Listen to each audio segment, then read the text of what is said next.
ایک وقت تھا جب ہیروشیما کی گلیوں میں بچوں کی ہنسی کی آواز گونجتی تھی۔ سورج طلوع ہوتا تھا تو امیدیں جاگتی تھی، لیکن ایک ایسا لمحہ آیا جب آسمان سے روشنی نہیں موت اتری، جب زمین دہاڑے مار کے چیخنے لگی۔ انسان خاموش تھا، سورج بھی شرمندہ تھا اور وقت اپنی جگہ پہ تھم گیا تھا۔ کہانی ان معصوموں کی ہے جنہوں نے کچھ نہیں کیا مگر سب کچھ کھو دیا۔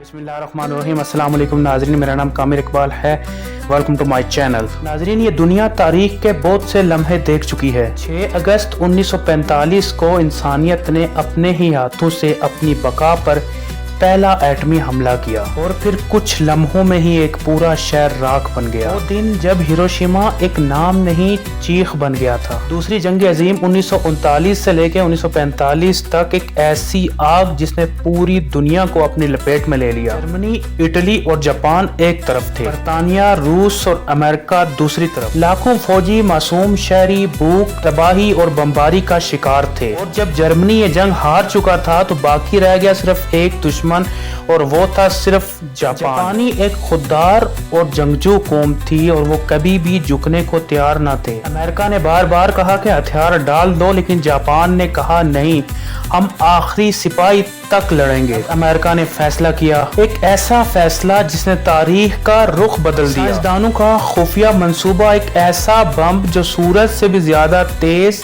روشنی اور آگ برساتا ہے، اور اس کا مقصد دشمن کو ایک جھٹکے میں ختم کر دینا۔ مگر سوال یہ تھا کہ کیا یہ تجربہ انسانوں پہ کیا جا سکتا ہے؟ مگر پھر 6 اگست 1945 صبح 8:15 پر آسمان پہ ایک امریکی طیارے نے پرواز کی۔ اس نے ایک ایٹم بم پھینکا جس کا نام لٹل بوائے تھا، اور وہ جب گرا تو زمین پھٹ گئی اور آسمان آگ بن گیا، اور 80,000 لوگ صرف ایک لمحے میں ہی جل کر راکھ بن گئے، جس میں بچے، عورتیں، اسٹوڈنٹ اور مزدور شامل تھے۔ کسی کو خبر نہ تھی کہ اس دن ان کی آخری صبح تھی۔ مگر کہانی اس ایٹمی حملے کے بعد بھی ختم نہیں ہوئی۔ جاپان نے پھر بھی ہار نہ مانی تو امریکہ نے 9 اگست 1945 کو دوسرا ایٹم بم ناگاساکی پر گرایا۔ اس حملے میں 40,000 سے زائد جانیں پھر چلی گئیں، اور اس بم کا نام فیٹ مین تھا۔ فیٹ مین جب گرا تو ایک اور شہر قبرستان بن گیا، آخرکار جاپان کو گھٹنے ٹیکنے پر مجبور کر دیا۔ 15 اگست 1945 کو جاپانی بادشاہ نے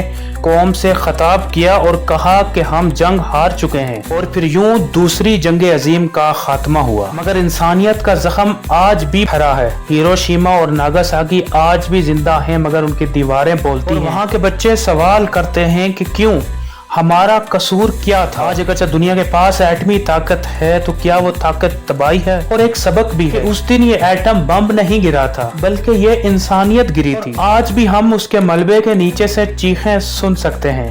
اپنے میزبان کامر اقبال کو دیجیے اجازت، سبسکرائب پلیز۔ اللہ حافظ۔